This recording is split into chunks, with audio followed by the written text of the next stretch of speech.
guys, Jeffrey Auto Works po again, ano. Okay guys, ito na yung Honda FD na dinala sa atin ni Sir Kaloy.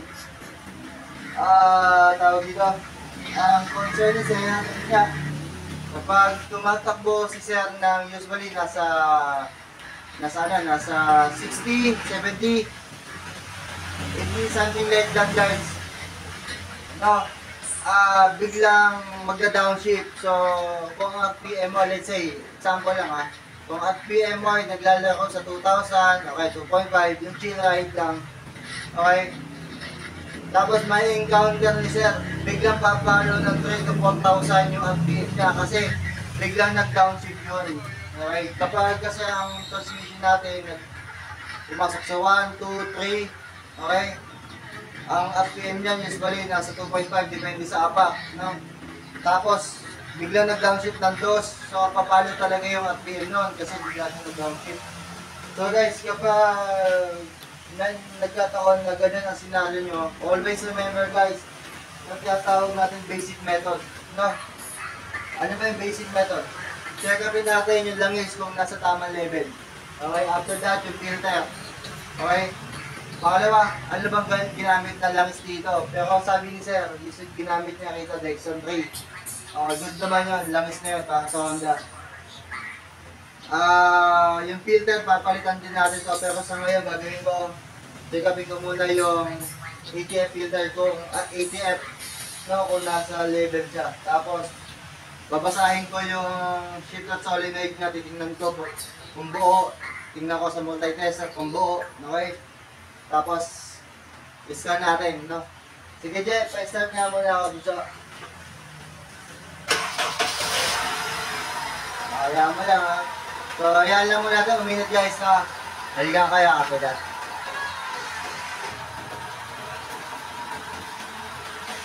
So, ayan, guys. Nasa normal temperature na siya, no? Pwede natin siyang sumigin. Ito guys, yan. Baka makapag-check kayo ng tamang level, kailangan nasa normal temperature ka. Nasa normal temperature, sorry. Kita ba? Yan guys, ito. Nakita nyo yung hot? Okay, kailangan guys, kapag mainit na yung makina, nasa normal temperature, yung ATF natin, ng transmission natin, na andyan lang sa hot. Pwede siyang naandito, dito sa baba ng H. Pwede rin naandito sa, nasa taas ng P. Yan, nasa pagitan ng dalawang yan. Hindi po pwedeng dito sa X. Kulang na yon. Hindi naman po pwedeng sobra-sobra. Kailangan nasa pagitan ng H or na kaya T ang pagsusukat, no, ng ATF natin. O nasa gauge ng hot pa rin.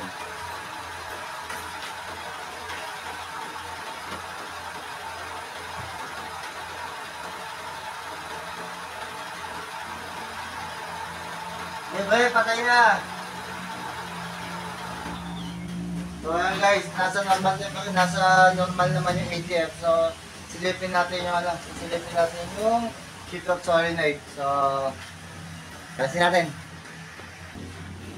Okay guys, okay. Nakalas na natin yung ATF filter o transmission filter ng Honda FD, no. 1.8 pala itong ginagawa natin. Guys, ang filter ng Honda, no, ng FD, hindi naman lahat, pero itong Honda FD na to na 1.8 07 model, ganito ang filter, no, parang sa gasolina. Okay, pero filter to ha. Nandun yun sa likod ng transmission.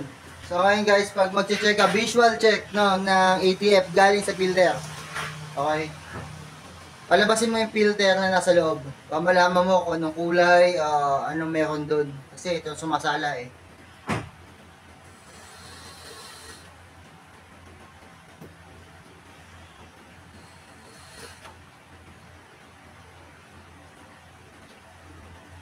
So guys, dito, kung makikita nyo, hindi kasi kita sa video. Ayun guys. Kung makikita po natin guys, ayan no, hindi kikita ba? Yan. Okay. Kita, yan. Ito guys, medyo alanganin yung transmission nito. Alam niyo kung bakit? Kasi yung filter niya, yung nilabas ng filter, no? May parang makinang-kinang na madumi na ewan. So, sign kasi yon guys na may napudpod sa loob, no? Eh no, medyo makinang siya. So, ayun guys, yan. Medyo makinang siya, parang metal na napudpod. So, I assume guys, malakas ang hatak na ito, malamang sa malamang sa plate to. Pag hindi to sa plate, sa sa housing, may diferensya. Yung silver na yun, kasi yun ang kulay ng ng loob ng transmission eh. Kasi ang kulay naman ng lining nito, pag hindi brown, itim eh. Duman ng kulay nun eh. Ito kasi medyo silver na Hindi kasi kita sa video eh. Pero yan yung guys oh. Kung makikita po natin. So ngayon guys, palitan natin yung filter kasi magagamit pa naman yan, no? So sisilipin ko na rin yung kanyang yung kanyang shifter solenoid. Okay, balikan ko po kayo pag natapos na. Okay, guys, ito na po, check-upin na natin yung kanyang shifter solenoid, no?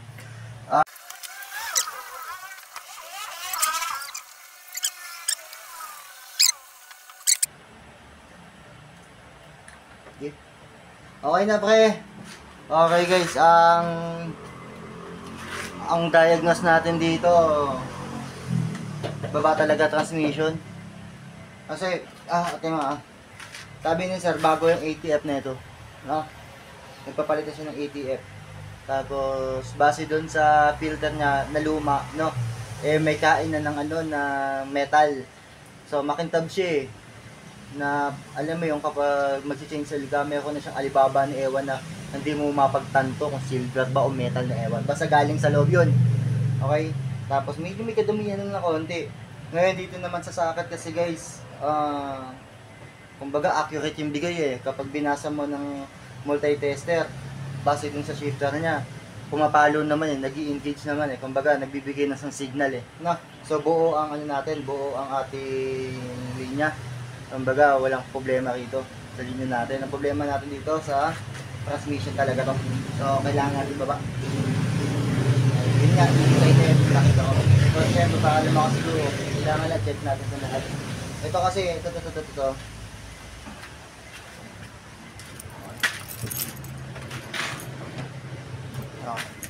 Ito kasi, ito buo din to. Okay? Yung pinalit nila, buo din. Okay?